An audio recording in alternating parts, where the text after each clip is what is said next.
First off, get to know Kelsey. In my instance, you obviously knew her before Annie, but also just watch her work out, whether it be in a shoot-around. I haven't seen her practice with the Mercury yet. That's just how crazy this trip has been. But everything is intentional. That's the main takeaway I've seen from this Kelsey Plum player.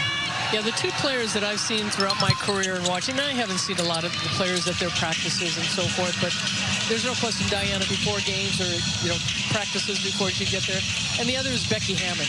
And that's really where Kelsey Plum reminds me before a game, just the shots, practicing the different kind of shots underneath the basket and three-point shot. And Becky Hammond did that all the time.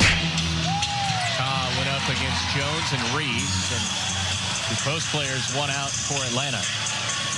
Yeah, I recommend getting to a home game and watching Kelsey Plum warm up from the get-go. It's quite the show, and if you're a young player at home, take notes. Steal there. Thomas out in the open floor. 2.5 to play. Copper trailing. Lefty finger roll. Rolls home. Number 5 in scoring this season. 21.2 points per game. That's a tough finish for Jordan Canada.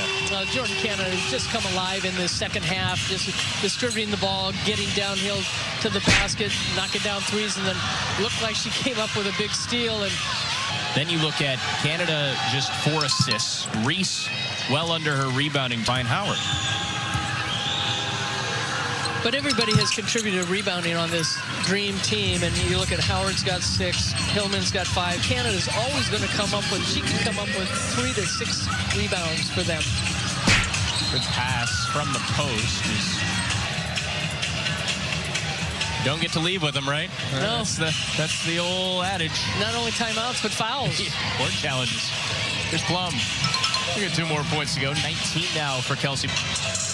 It's a 12-point game, 1:40 to go. It's going to take a lot, but not completely impossible.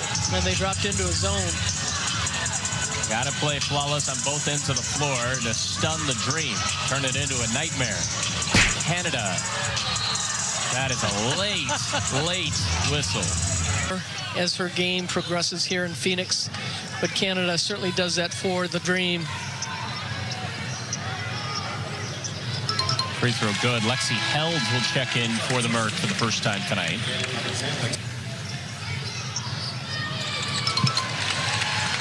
No rest for the weary either. You just saw with that schedule breakdown. There's no time to practice really on this trip.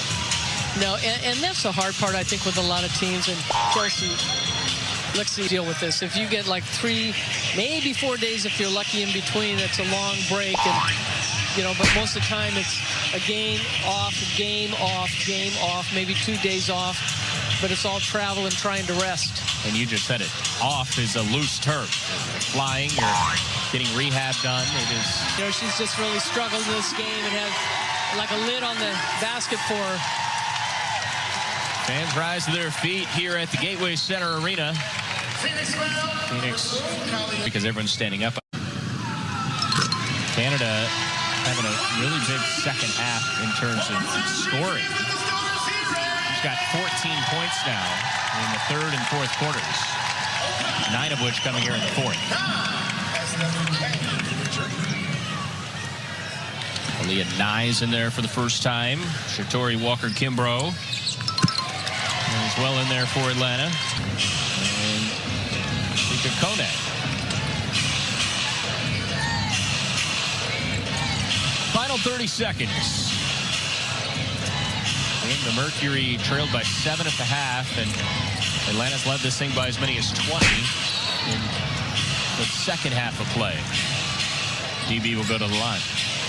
Defense, I mean, even though the Mercury shot 41% from the floor and Atlanta 47%, most of this game, Phoenix really had a tough time with their stars getting good looks at the basket.